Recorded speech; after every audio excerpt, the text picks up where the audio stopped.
Thank you, Sue. It's Andy here. So we thought we'd start by just explaining what the Signoi project is all about. The clue's in the name. We're here to bring signal from noise. Now, essentially, over the last year or so, we've been building something geared towards extracting meaning from complexity at some considerable speed and scale, with the aim of creating new strategic data assets and new types of insights. So what we're doing is based around machine learning models that declutter and decode large amounts of, for example, natural language text or imagery, but in an intuitively human way. And we call it, a new form of quantitative semiotic analysis. And it's something that, was bubbling around in my mind 10 years ago when I was working with the legendary semiotician, Ginny Valentine. And we always talked about how to make semiotics accessible and quantifiable and intuitive to clients. Now, this becomes ever more of a challenge. So let's take the example of big data. Okay, so structured big data, you could argue, is pretty easy to deal with. It's just a question of bigness. And Forrester estimates companies utilize up to 65% of structured data they have, but less than 25% of the unstructured data. So you've got a world saturated with numbers that tell us what people have already done. What we need is a comparable approach that can work at scale for non-explicit, unstructured forms of material. But measuring the implicit is hard. So we have to build models that reliably decode this global cultural landscape, because it does, after all, shape our perceptions, and create tools that allow us to measure the things that live beneath the surface that people can't really tell you directly. And the third challenge here is there is no time. As all this data proliferates across social media and gigantic NPS studies and global category analyses, who's got the time to do this? So this needs to be a tool for agencies and brands who are, time-pressed, results-oriented, and need that reliable information about the competitive terrain. Now, all of this has a rigorous academic background, rooted in primarily two schools of thought. You can see these very clever-looking guys here. The commonality is that communication of any form can have a significant symbolic component, and this is very well understood and practiced by commercial semioticians. At which point I often get a frequently asked question, so I'll just chuck them in as we go. And the frequently asked question is, are you trying to replace semioticians? And the short answer is no. What of course we're trying to do with this project is to bring to bear tools that will make life easier and allow the practice to develop at scale and become more democratic. Okay, so what we're calling quantitative semiotics, I guess, is primarily rooted in decoding. So it's about reading between the lines of the things that people are telling us or what the media are saying. Visual wise, it's not just about describing things. You can see a picture of some stones and leaves in here. It's about extracting the encoded metaphor, which could be, in this case, around harmony and peace and balance and calm. So all of this is geared towards helping brands get a faster understanding of what's going on in culture. And the end result, we hope, will be better communications, better brand positioning, more compelling stories, and a faster way of getting brands to create better emotional engagement. And that, in a way, has always been the goal of semiotics and cultural analysis and decoding. Thing is, it's complicated, it's slow, and many clients see it as expensive. These are facts, and these are the pushbacks that, in my agency life, we've often found from clients. Some even call it subjective or unreliable. Added to that, and it's an unfair criticism, but you can probably see where people are coming from. Added to that, it's often simply impractical to do at great scale. So what we're calling quantitative semiotics, bringing automation and machine learning to bear, is all about delivering augmented intelligence. It's not about replacement. So here's some more frequently asked questions. Are you Cambridge Analytica in disguise? Absolutely not. Are you seeking to pollute the crystalline academic waters of proper semiotics for this fancy tech? No, it's about making it accessible. And we think overall it will actually grow the category. So semiotics, what's it all about? Okay, here's two shapes. One is called boobar and one is called kiki. Now these words in themselves may be quite meaningless and the shapes are very abstract, but 9 times out of 10 people will ascribe the correct name to the correct shape. So boobar is Mr. Blobby on the right. Kiki is that little explosive device on the left. So these things are very embedded in human nature. Humans are by nature intuitive semioticians and decoders. Same applies to language. It can have such power if it's executed correctly. And you can see just a couple of quotes here. I toyed with the idea of including some more recent ones like drain the swamp, make America great again, take back control. And all of those things have a kind of intrinsic power and meaning that goes deeper than simply the words that people are speaking. Imagery has power. The lions on the gates of Ishtar are tremendous communicators of this kind of intimidatory power behind that particular empire. Think of medieval churches, the highest towers, the brightest stained glass windows, the loudest bells. They were the cutting edge of multimedia at the time, all geared towards sending a message to people. And decoding is always with us. A simple device like this maze tells the customer DHL is in the business of cutting through complexity. Now, actually, this maze, if you look at it, is a pretty useless maze because you can get from A to B just on the diagonal, but that's a small point. The point is that the image communicates with us. So people do this intuitively, semioticians do it professionally. The key thing is scaling. So moving from a purely practitioner-based model to something that's more automated to help analysis happen at speed and scale. And, we're faced with volume constraints. We're working with clients actually who are doing these vast NPS studies, for example, hundreds of thousands of comments and ratings every month. And there's 3 guys sitting in a room who cannot do anything with that volume of information. Similarly, proliferation of Instagram feeds now need to be fodder for analysis. The next question is consistency. Of course, practitioners will come through with a degree of consistent insights, but they will also come with their own frame of reference. Automated systems are by definition consistent. And the third element is about creating and testing new meaning structures and evolving them, which Andrew will talk about in some detail. And the things to bear in mind, like any analysis, you can use this bottom up to allow naturally occurring patterns to emerge from data, or top down to say, okay, we're going to define a structure to bring to bear on this information and measure it against that. And the inputs and outputs are many. Social media has been a use case, NPS I talked about, brand communications, digesting the wealth of advertising and material within a category, communities and forums, big scale surveys and research, and the public discourse, looking at analysing the tone of voice and the topics within media. And from that comes all sorts of ways of summarising this unstructured information and creating new dimensions from it that we can analyse. So, frequently asked questions, just to conclude there. Does it replace human intelligence and interpretation? Absolutely not. It should be an aid to this. Does it help humans to get to grips with things that otherwise they cannot? Hundreds, thousands, millions of data points in ways we couldn't before? Absolutely yes. Can it beat a kitten at chess? Maybe. It depends on the kitten. So with that, I'd like to hand over to my colleague Andrew, the analytics guru, to talk through some examples of Signoi at work. Thanks, Andy.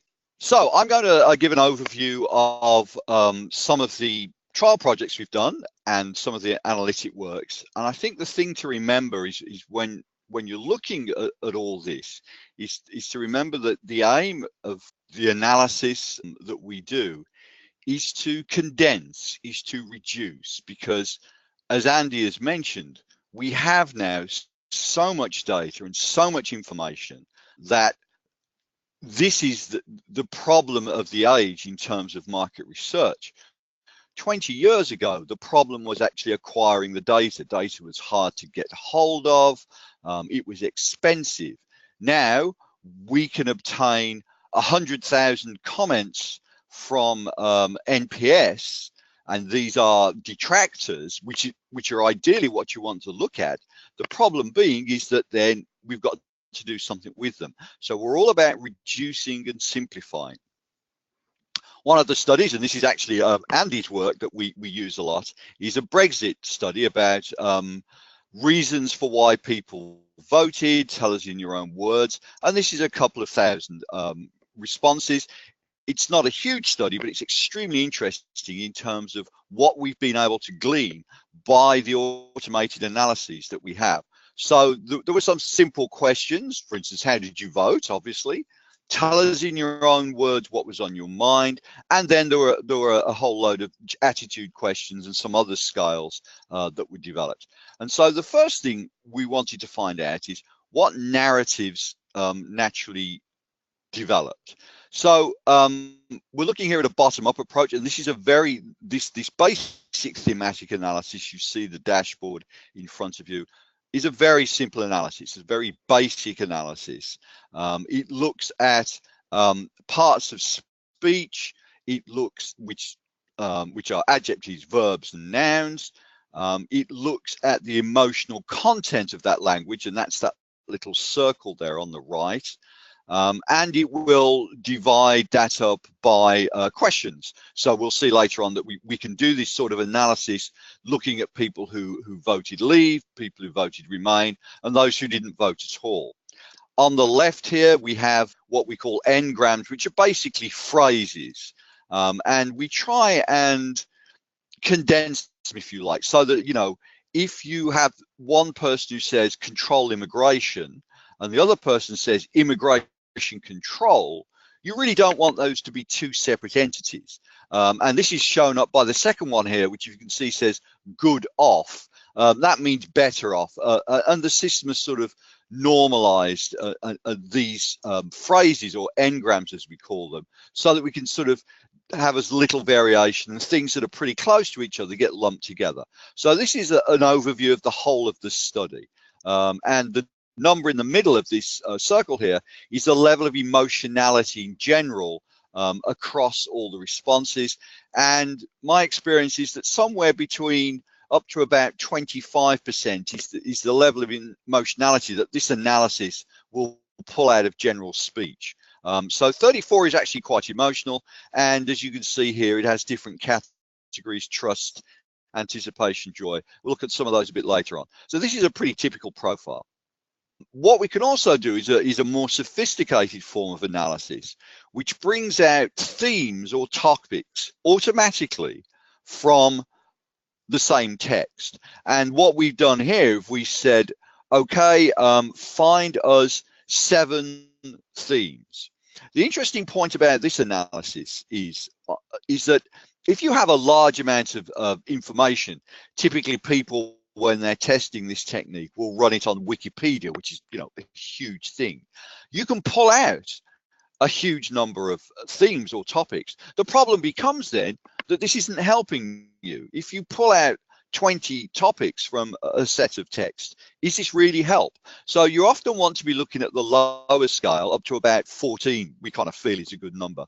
The number of topics that you can cope with and deal with. And so this display gives you an idea of what's in a particular topic. This displays it on the left here is giving you an idea of how different they are in terms of the words, because these are defined by the words that you'll see on the right there. So let's go, you know, and here, this is an example of this display showing up topic number 3. And this topic here we can see on the right talks about immigration, EU, country, law, control, and money. Quite interesting. This theme we named as Get Off My Land. And this was a topic that had a lot to do with immigration, control, and was very dominant in terms of reasons for leaving the EU. Now, what we've got down here on the right, which we can pull out, is the comments, the open ends from this survey that absolutely typify this category of comments. So we've got immigration, too many unintegrated immigrants. We've got fed up of being told by countries what we can and can't do, retention of nationality, ruling ourselves and we can do it again. Now, what I'd point out is that a lot of these don't have common words in them. And this is the thing to remember. This isn't just matching the frequency of certain words. Yet these are topics that are all, you can see, are conceptually similar. And this technique is very good at pulling those out. A very different topic, and you can see here from the display on the left, if we look, we have 3 on one side over here and 7 down here, is stronger together.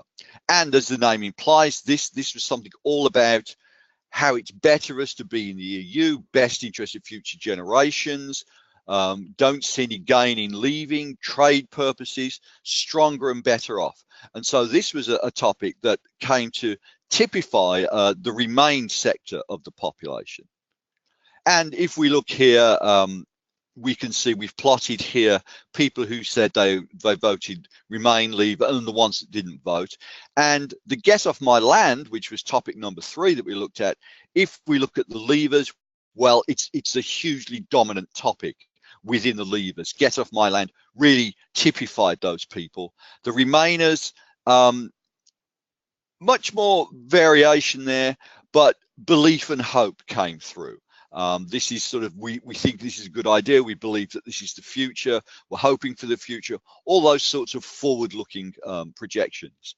And if we add here and look at it slightly differently, we look at Remain and Leave per topic. Get Off My Land for the Leavers was huge. And belief and hope for the Remainers, again, was a huge topic. Now, there was no human intervention in terms of the way these topics were developed or generated. We told the system we wanted 7 themes to be taken out of these open ends, and it duly delivered 7 themes. You then have a process of obviously human intervention where you look at the characteristics of these themes and decide these names, and that can be quite interesting in trying to decode, going back to that concept, when you look at the examples for the topics of decoding and coming up with a good identifier. If we look now at a top-down analysis, as Andy was talking about, we have bottom-up and top-down. The concept of Jungian archetypes. Now, the Jungian archetypes have been around since Jung was around. And in that respect, they're quite old. They date back to, the last century. Closer to the beginning of the century than to the end of it. But these are very common analytical categories that are used particularly in communications and in brand research, and to a large extent have stood the test of time. As you can see here, we could say that it's a way of defining people or brands. We could say they're rebels, outrageous, unpredictable. Rulers here at the bottom, responsibility, power, self-determination. Caregivers over here on the right, heroes over here on the left. And these have worked very well for many people who work in the media and advertising end of the business, who are seeking to categorize and put some framework on communications, on images and characteristics of perhaps people who purchase products.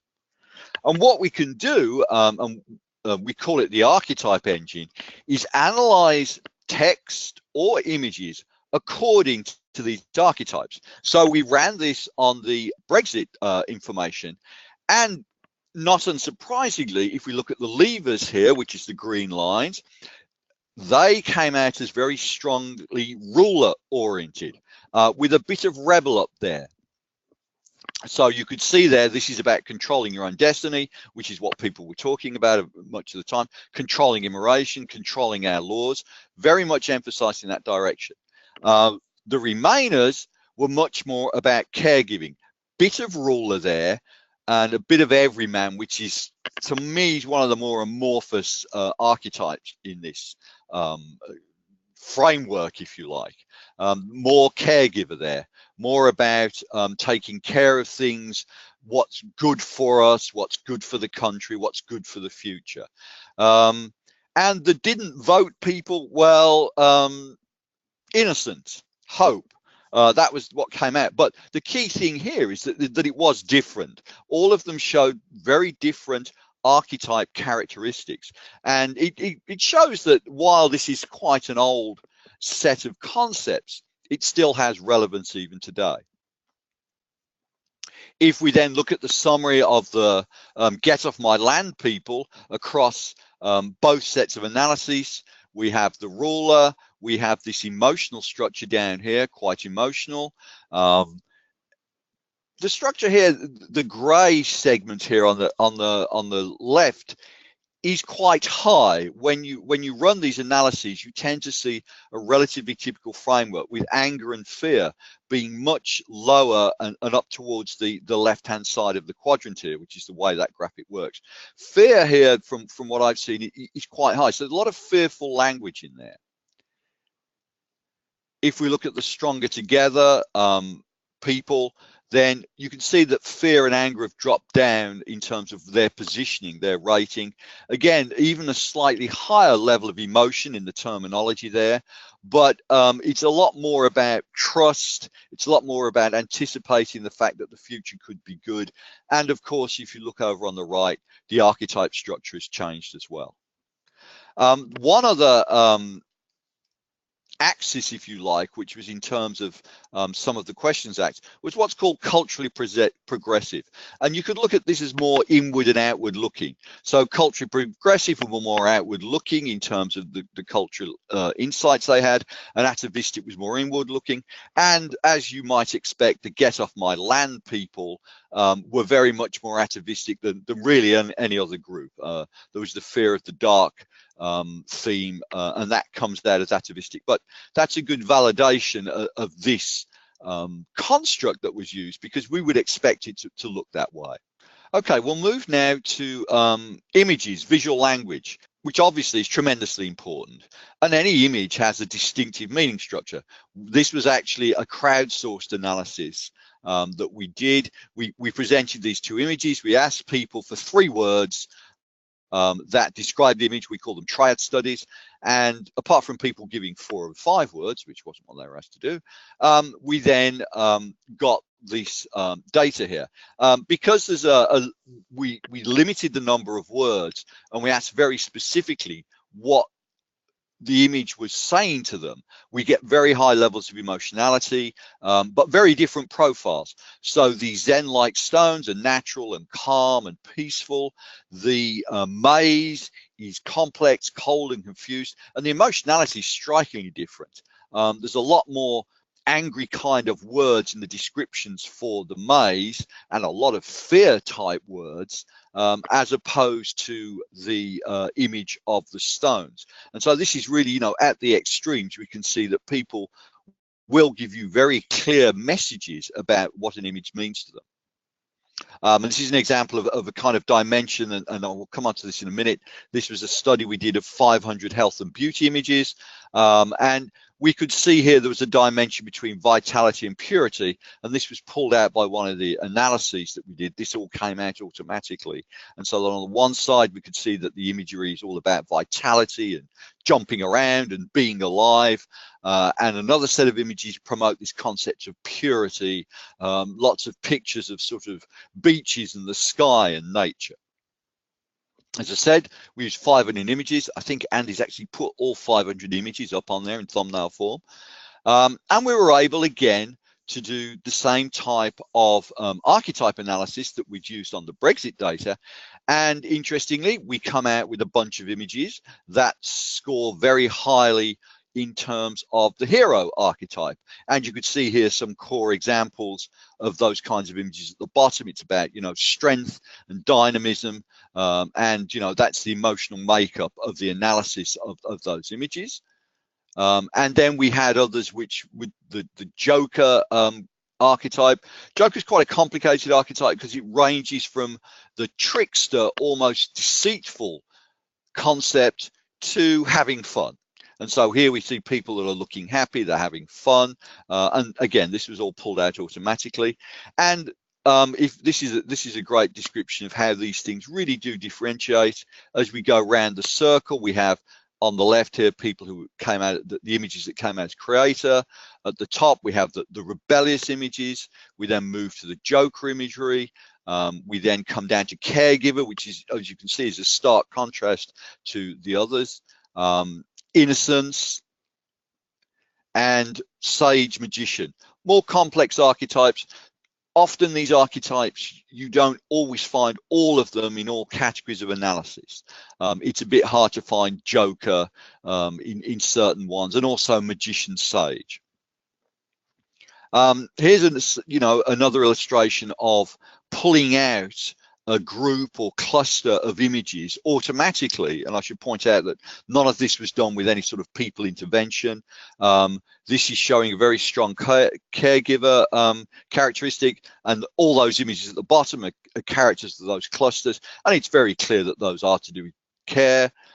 This again is a very different one, looking at the hero archetype that we looked at before, and then we see all these similar types of images of dynamism, of strength, of the heroic athlete. And just another one here, the explorer concept, slightly different than the hero, emphasizing slightly different characteristics. I think one of the things here is there's a lot more emphasis on the outdoors. It's clear that people are going out into the world in these images. And again, this was pulled out automatically. So the system enables you to take a lot of unstructured data, as Andy was talking about, and to then run this automated analysis, and you will get this structure coming out. We can also map these on sort of axes, and this is an example here of both where the constructs are, nurture, caregiver, hope, innocence, and where the images lie along these axes. And over there on the left, we have somebody, in a field, which is very different from magician and power and mystery up over here on the top right. And again, in terms of mapping brands, this can be a very powerful tool, and we can generate this automatically. You don't have to have somebody going away for a month or so analyzing all these images by hand. It really gives you a starting point to do much more in-depth analysis without having that long lead time. Finally, another example of decoding communications. These are all to do with cars, and how those can be divided up. And you can see again, you can develop these categories automatically, which is then a springboard to much deeper analysis, and it really speeds up the process, and it allows you to tackle hundreds or thousands of images. I mean, talking to semioticians, somewhere like 500 or 600 images is really a lot of images for people to cope with. We can cope with many thousands and do that in a relatively short time. So in summary, what quantitative semiotics delivers is robust analysis of codes. It's quicker and can be deeper. It's automatic and consistent. We can identify new narratives that would be very difficult, perhaps, for just a person working on their own to identify. A lot of it is because of the volume of information we have now. You can improve your messaging. You can use it for reevaluation of your brand, the media and strategy and planning, and also analyzing social media. Andy mentioned Instagram, which is called an incredibly dominant mode of brands and people communicating, and it's mostly images, and that volume of images is very hard to cope with. We can deal with that. You can use it to improve the tone of voice and customer language, and something we call cultural weather.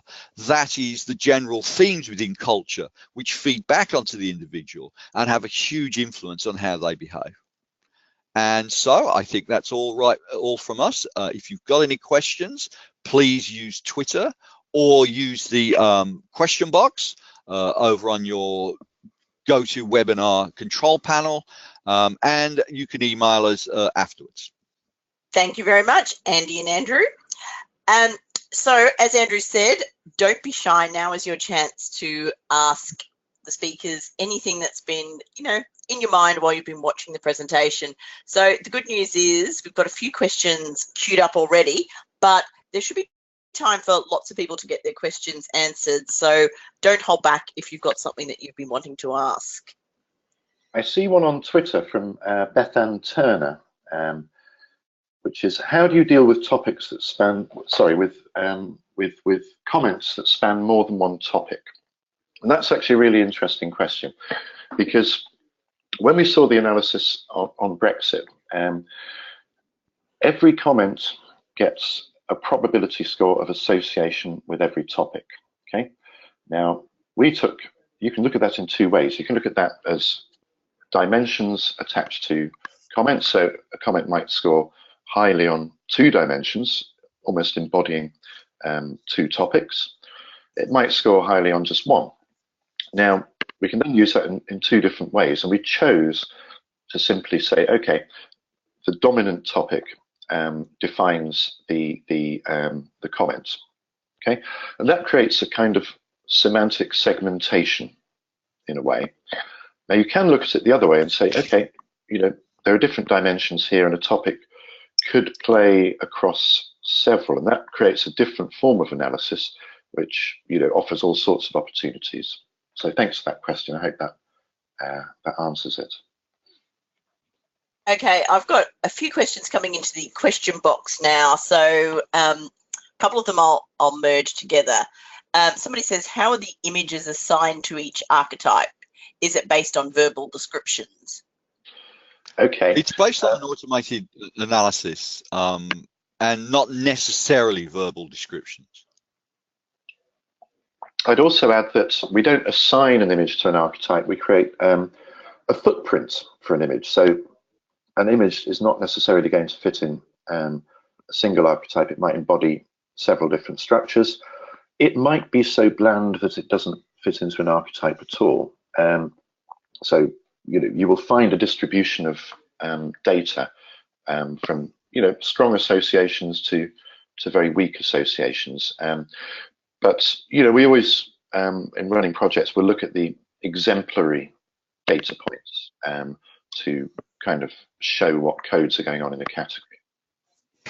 And I think, sorry, as I mentioned originally, we are in the process of simplification, and unfortunately, in order to develop, if you have a client and they want some, 4 action items, that things they should carry out.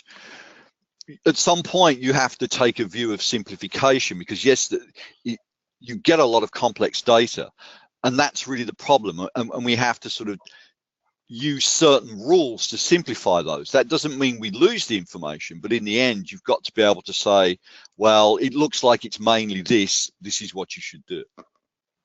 Okay, now here's another one. I might need to spell some of the words just so it's clear.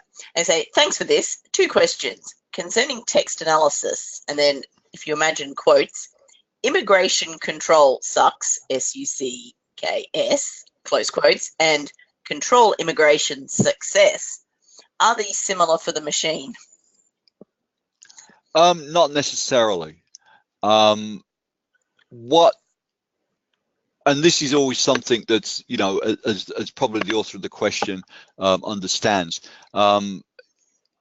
they aren't the same. What you're really doing is, you're taking an overview. You're taking, the things that come up the most. So no, they're not the same.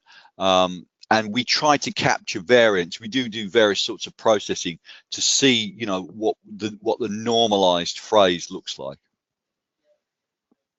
Okay, and then we've got a follow-up question saying, concerning visual analysis, very little clutter, lots of close-ups, meaning very simple images in automated visual categorization. What happens with wide view images? Okay, this is something that we are working on and developing in terms of image, how would you describe it? It's slicing it up into blocks. Okay, so I'll give you, for example, we're looking at something for an advertising agency, which involves some quite complex arrays of images, sometimes extract some video as well. And, you know, at the high level, you can kind of get structure out of those wide view images. But, you know, as anyone who's had anything to do with visual semiotics knows, you then kind of need to drill into the detail, and you can extract the detail by taking parts of the picture and processing those elements separately to create layers. So that's another kind of higher order analysis that we're looking at. Okay, another person saying, very interesting talk. How do you pre-select images for crowdsourcing? Okay, so I'm going to jump on that one because none of this is crowdsourced apart from some of the tests. So Elliot Jones actually on Twitter asked, have you cross-checked with sorting exercises to see if there's alignment or differences? And the answer is yes, because, you know, we work with, we have a semiotician, Tim Spencer, as part of the founders group, who's in charge of oversight on exactly that. But it raises a very interesting question, which is how you sample images at scale. So, you know, text and survey-based stuff is relatively straightforward, isn't it? But when you start thinking about images within a category, there's a number of ways of looking at it. One is to say, okay, the brands within this category are X, Y, Z, P, Q, R, and we will therefore sample as much as we can associated with these brands. There's another level up that says, okay, we're trying to explore a concept like vitality, and that concept of vitality goes beyond what's happening in the category. You therefore need to find a sample of expressions of vitality that go beyond the category, possibly into adjacent categories, possibly into, you know, wider popular culture. So these things can go kind of quite wide or quite focused, really, depending on the nature of the client need. How do you measure the emotionality you refer to? That's a relatively straightforward analysis of the vocabulary and the structure of the vocabulary that's used within the comment or the image, or the way the image has been analysed. The analysis of emotionality, you know, is a big subject now in text analysis, and it's something we're always looking at. But yeah, at the moment, it's a relatively straightforward process. Okay, and hopefully here's a simple question for you. Are you using just one software tool or different tools? Oh, lots of different tools. And Excellent. A lot of stuff that we've developed ourselves.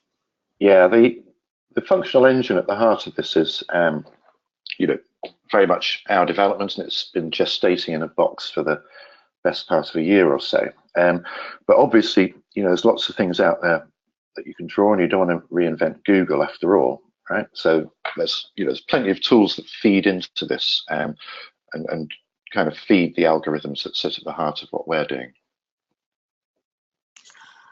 Okay, I've now got a few questions that are about training data. I'll probably try and read them all out together, and you might want to deal with them, bits of them separately and bits of them together. Somebody's asking about how you source training data. Somebody else says, for top-down frameworks, how do you determine which image belongs to which, e.g. which archetype when you were training the AI? And then somebody says, would you have to do a priori assignments to archetypes when you train the AI? Actually, the way it works is we don't have that kind of model where we're on every project training some sort of AI. Some of the analysis is more of a machine learning approach, sort of iterative statistical approach. There are some forms of analysis that we've developed ourselves. So, and you know, the truth of the matter is, if I've got 500 health and beauty images, I don't really have enough to train any sort of AI effectively. So really, the way the analysis works is not really in that kind of method. If I can chip in here as well, I mean, what we're in the business of is trying to develop universals, right? Now, that may seem a big ask, but I think it's a really good starting point for developing the next stage of quantitative semiotics as well. So if you think about, the notion of the archetype engine, being able to say, okay, I want to measure, I don't know, indulgence, okay, then, to a degree, it will do that automatically. If you really want to focus on kind of a big scale project that's, is very specific around that and the detail of its expression, then, that would be a more ad hoc model to build, I think. Okay, here's one from someone who perhaps is client side and says, can clients link their own existing segmentations to one that you might do for them, therefore improving their own? And if so, how do you do it?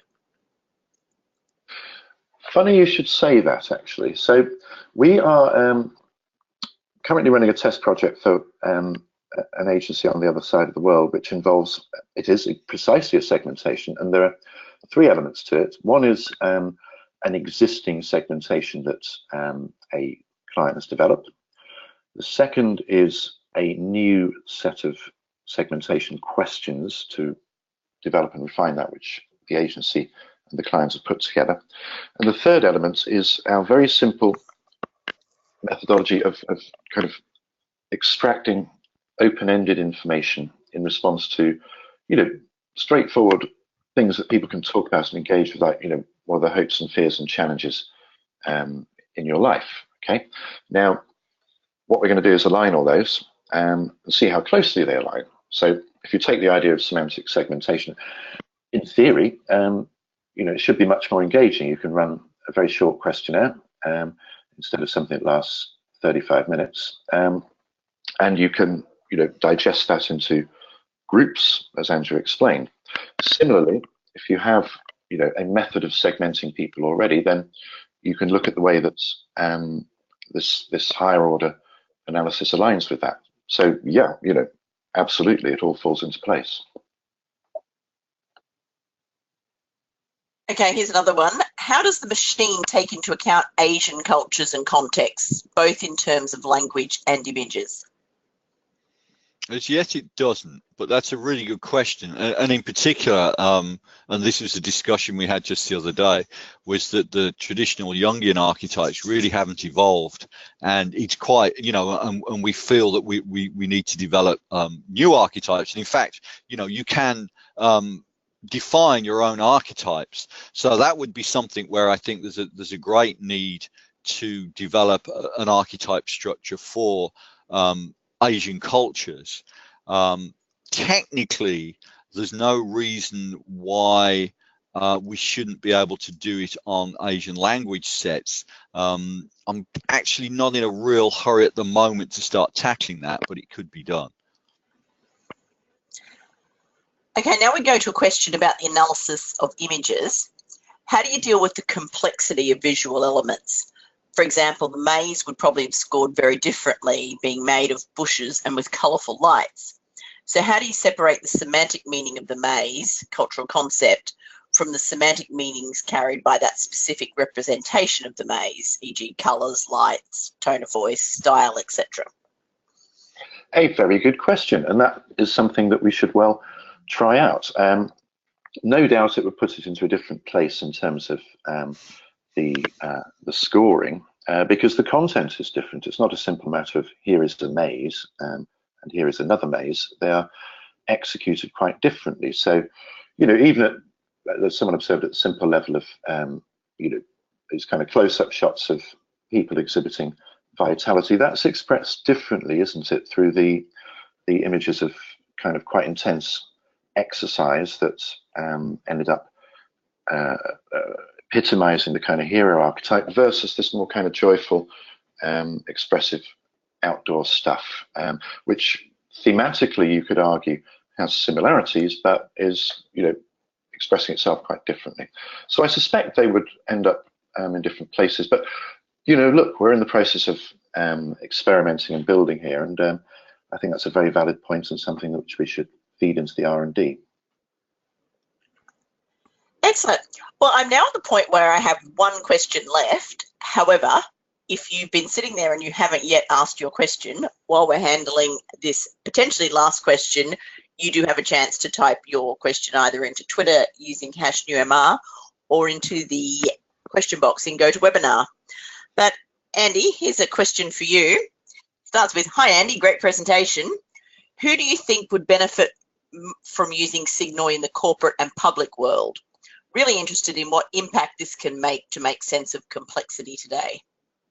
Well, that's really good. Yeah. I mean, I've talked about a few use cases already. So, people are drowning in things like NPS data, and that's become a very quick win for Signoi because it kind of takes stuff off the plate very fast. I think another use case that's really bubbled to the surface is the notion of measuring businesses against their own self-defined archetype. So I will give you an example where a client wishes to write down, and this is a great thing, if you can write it down, you can measure it, wishes to write down how they want people to be talking about them. That becomes their archetype, right? You can then measure how people are talking about them against that archetype, and you can almost create a score to that effect. It becomes a new KPI. Similarly, you can measure how the public discourse is going in terms of that brand, right? How are the media talking about them? What are the comments on blogs, if any? What is social media saying? And then you can go beyond that and track it over time and watch these things flow up and down with the what we call the cultural weather. So yeah, great question and lots of applications coming through there. Another simple example is organizations often converge, don't they, in terms of the kind of zeitgeist. Let's take retail banking. All of a sudden, lots of banks are trying to do a land grab in the territory of helping customers achieve their goals, helping customers thrive, etc., etc. And the kind of language converges around a common concept, which is really interesting to watch. And again, you can then think, all right, who's actually doing best against that now increasingly commonly aggregated way of talking about themselves? Hope that answers the question. Well, that's an excellent lead in to say, if anybody's got any more complex or detailed questions or wants to follow up, I'm sure both Andy and Andrew would be only too happy to hear from you. We'll put some details up on the NewMR site so that you can contact them, and indeed their email addresses will be in the downloadable slides that you'll be able to get after the event. However, I do have two more questions, so we might just handle those. Here's one that says, which research objectives might you use a direct survey for versus completely unstructured analysis? Sorry, I didn't quite catch that, Sue. There's a bit of noise at mine. Yep. For which research objectives might you use a direct survey versus a completely unstructured analysis? Oh my goodness. Well, that's really a kind of that's almost impossible to answer, isn't it? I think the crux of this, in my opinion, is that with these tools available, we all in the world of MR should start to deploy, and I think my view is well known, shorter, more engaging vehicles. In other words, not deploying endless structured questions simply because it makes life easy to deal with, right? And I think this is an issue for participants. I think we all know that in terms of response rates, engagement, validity of answers. So I'm all in favour of things that can cut through that. But conversely, there is no substitute for a well-designed question, is there? So none of that's ever going to go away. And I think it's just a case of fitness for purpose. What's the brief? What are the challenges? What are the necessities behind the project, really? Okay, we now arrive at what may well be the last question, because we're almost out of time, and I think we have managed to cover off all the questions. So visually, to what extent can the AI decode truly symbolic meaning in the sense of being arbitrary, as opposed to the more motivated meanings associated with indexical and iconic signs? Yeah, this is early stage stuff, isn't it? So I would say at the moment,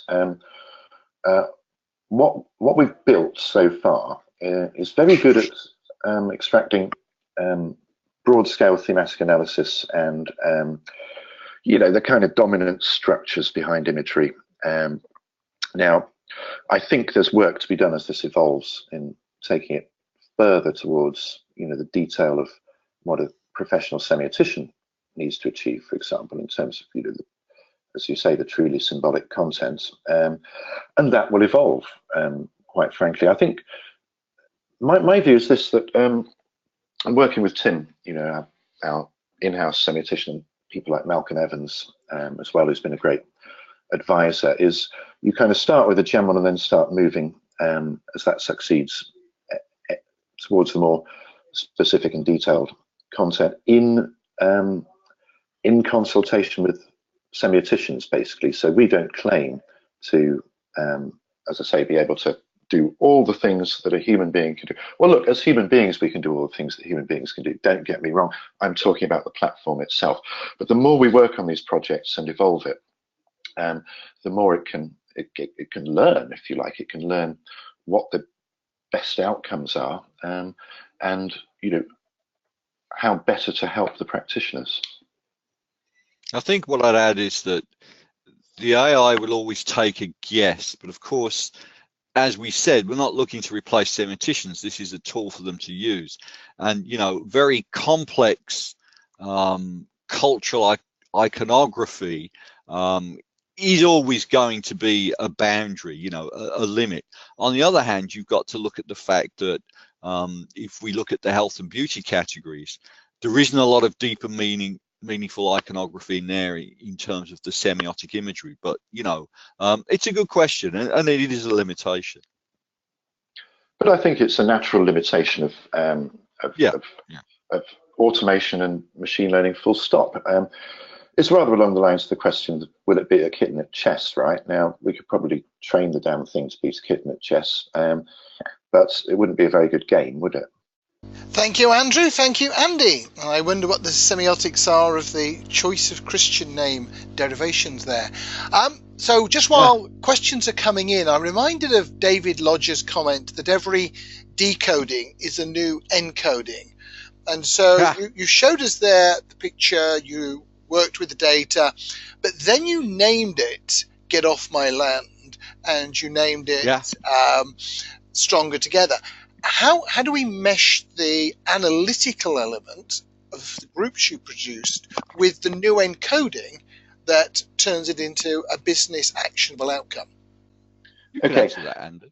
I will answer it. And there's two elements to this, actually. And it's a very interesting question because, as I hope we've stressed, we're not seeking to kind of automate the interpretation of some of this. Rather, I do like this phrase, kind of augmented intelligence. It's tools for the job. However, I would make 2 points. So first of all,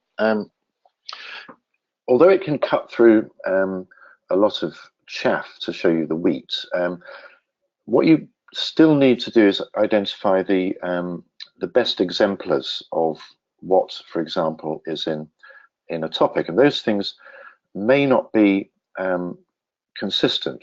But think of it as rather like a factor analysis, Ray, where you're seeking to, and I mean factor analysis in the purest sense, where you're seeking to derive an implicit variable that is explaining the way that people are responding on other variables. So it's applying that logic to text and imagery. So that's one thing. However, the second thing is what we are also working on is what you might call an auto-naming part of the system, which means that Signoi will suggest its best guess as to what you should call a particular factor or variable. Now, it may not always be right, but at least it will provide a kind of starting point and an anchor for people then to interrogate and reinterpret. Super. Okay, we've got a couple of questions coming in here, so we'll tackle the first one, and maybe it'll give you a chance, Andrew, to clarify how you got to some of the information. So the question here is, how were the archetype questions phrased? Well, they aren't actual questions, it's statements. We don't specifically say, you know, express your views in a certain way. We analyze whatever data we've got. It might be an open end making a comment, for instance, about the reasons that they voted for Brexit, or it may be derived from the analysis of the image. So we don't have to structure a question in a specific way. Of course, it works to varying degrees. There are always going to be statements that are really relatively bland when it comes to trying to find out what archetypes people may be expressing. But on the other hand, and particularly as we found with the Brexit study, certain statements carry a lot of symbolism and meaning, and we use the archetype analysis to do that. So any text can be analyzed using the archetype engine. Depending where you got that text from is going to, you know, be reflected in how well it works. Perhaps I can give another example here. So we've used some predetermined archetypes which are well grounded and can be expressed with reasonable academic rigor. However, an interesting use case is simply to write your own archetype. And I'll give you an example. So we're talking to a client at the moment who basically they have an ideal way that they want people to be talking about them. I suppose you'd call it the brand essence, or, you know, the values or whatever. But, you know, if you can write that down, then you can measure against that how closely the way people are speaking about your brand actually aligns to this idealized archetype. Okay, so we shouldn't get the Jungian archetypes are a great example, but they're not the be all and end all. There are other universal structures that you can either create top down or which will emerge from different texts. Okay, we have a really practical question here. So how large a sample is needed for this sort of analysis? And what does the term sample mean in this context? Oh, lovely question. Yeah, we were talking about that yesterday. Yeah. So we were trying to come up with some guidelines, and we're planning to do a webinar on this, of what we mean by a sample of, say, social media. I think we came to the conclusion that in terms of images, I would have said that more than a couple of hundred is probably the best thing. But of course, it depends what you're looking at. We were talking about sampling in terms of a brand. So you're looking at the general culture that the brand's in, you're looking at that brand's imagery, you're looking at competitors' imagery. So yeah, that's a great question. I think, and Andy will have some comments on this as well, I think you're talking in hundreds and thousands. We can run the analysis on a lower number of images, but I wouldn't really trust it. Yeah, I think this is absolutely key. So key point one is about scale, and scale is the thing ultimately that gives you a better view of the underlying structures, but also scale is the thing that creates the challenge, isn't it? So if you say, okay, I'm going to ratify 20,000 images through a human sort process, that's going to take a very long time to do, right? It's going to throw up all sorts of shall we say, interesting challenges. So I think there's a tipping point, both in terms of analyzing texts and analyzing images, when you get into the thousands, where people simply keel over, right? A good example actually is an actual project that we're working on at the moment is an NPS study, and they're everywhere, aren't they? And these poor clients, in the nicest possible way, they've set these vehicles up and they get, hundreds of thousands of responses every month. And, one of the clients we're talking to has got like, 1 million plus data points going back over a couple of years. And each rating is associated with a comment. And you've got a small team trying to make sense of this. It's almost impossible.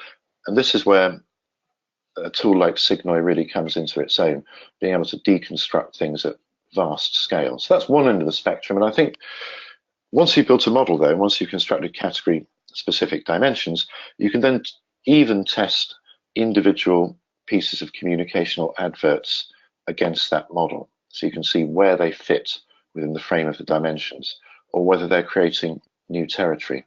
And that can be done at the level of, just a few examples.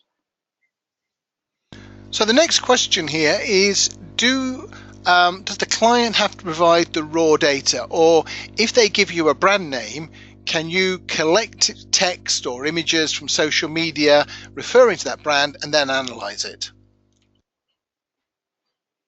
We could. It would cost you. But yes, I mean, that's feasible. And we're in the process of identifying the channels that we can reliably obtain that information. And again, that's a very common question. People say, I want to analyze the perception of X within the world, social media. Where do we get the data from? It can be done.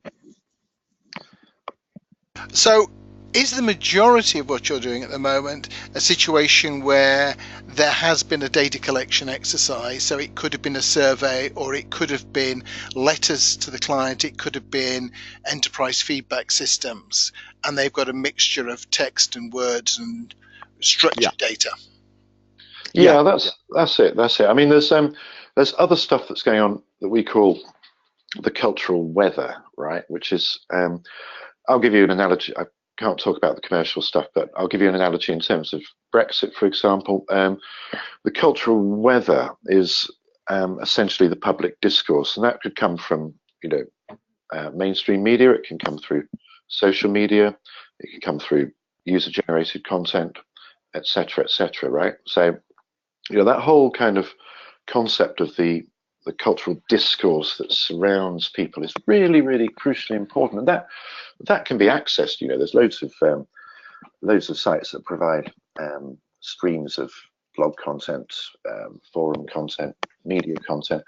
I think, Andrew, you've found 2.4 million data points on that. Yeah, you can get the data. Again, it's this problem. You can get the data. You've got to have a way of analysing it, and that's what we're providing. And can we narrow down on what we've talked about archetypes? What is the archetype of the perfect client for this sort of project? What problem would they have, and what information would they have that needed processing to provide a solution to that problem? I think there's two elements to that, actually. I won't go through all the use cases, but dimension number one is simply scale. Okay, so people who are sitting on or wish to access and make sense of, see value in large amounts of unstructured data as a strategic asset, but don't want to spend, hundreds of thousands of pounds trying to make sense of it. That is one really crucial dimension, and that includes people who have the appetite for going wider on the landscape of cultural weather, for example. The other dimension is new challenges. So my sense is, and it always has been actually, Ray and audience, ever since I worked with Ginny Valentine and more recently with Malcolm Evans, one of the other great commercial semioticians, is that there's an appetite for semiotics and cultural decoding to prove its value. Lots of people are interested in it, but there is a little bit of a value gap, which is one of the reasons I suspect why it's never really become mainstream. So the ideal client is, in a nutshell, if you imagine a quadrant, interested in the opportunities that cultural decoding and semiosis can bring, and is keen to explore it at scale in a measurable and validatory way. Now, earlier, Andy, you said that you're not Cambridge Analytica, but if you've done a nice large-scale structure like you did on Brexit, and you've got these categories there, they're stronger together, they get off my land, surely if an individual came along, or a million individuals one at a time, and you were able to look at their answers in open text to a simple question, or the things they had clicked like on, you would be able to allocate those back to your clusters that you'd identified. Yes, we Which would, but we do it legally. The whole problem with Cambridge Analytica is it was illegal. Whoa. Allegedly. We are recording some of this. Well, I don't think I'm going to get sued, but you know, it seems pretty clear that it was a violation of a whole lot of policies and EU law. But then again, this is what you do in questionnaires anyway. You say, how much money do you earn, where do you live, and what gender are you? Oh, you're an X. I would draw the exact parallels with any form of segmentation, actually. What we call a semantic segmentation is, you know, perhaps quite powerful, actually, in certain contexts. I agree. So if you look at the Brexit stuff, you know, enormously emotive, and fundamentally you could campaign on that, actually, and it's not beyond the wit of man, and it's something that we're quite actively thinking about, of, you know, taking that to policymakers and saying, well, you know, look at this. This is what you guys are dealing with. Now, I do think, however, that you know, some categories are obviously less engaging than others. I suspect that a semantic segmentation of crisp consumers, or potato chips for our friends on the other side of the pond, may be a little less insightful. Right. I think that's taken us clear of all of the questions. So if people want to find out more, what should... Oh, no, we've got one coming through. So, yes, and it's an interesting question.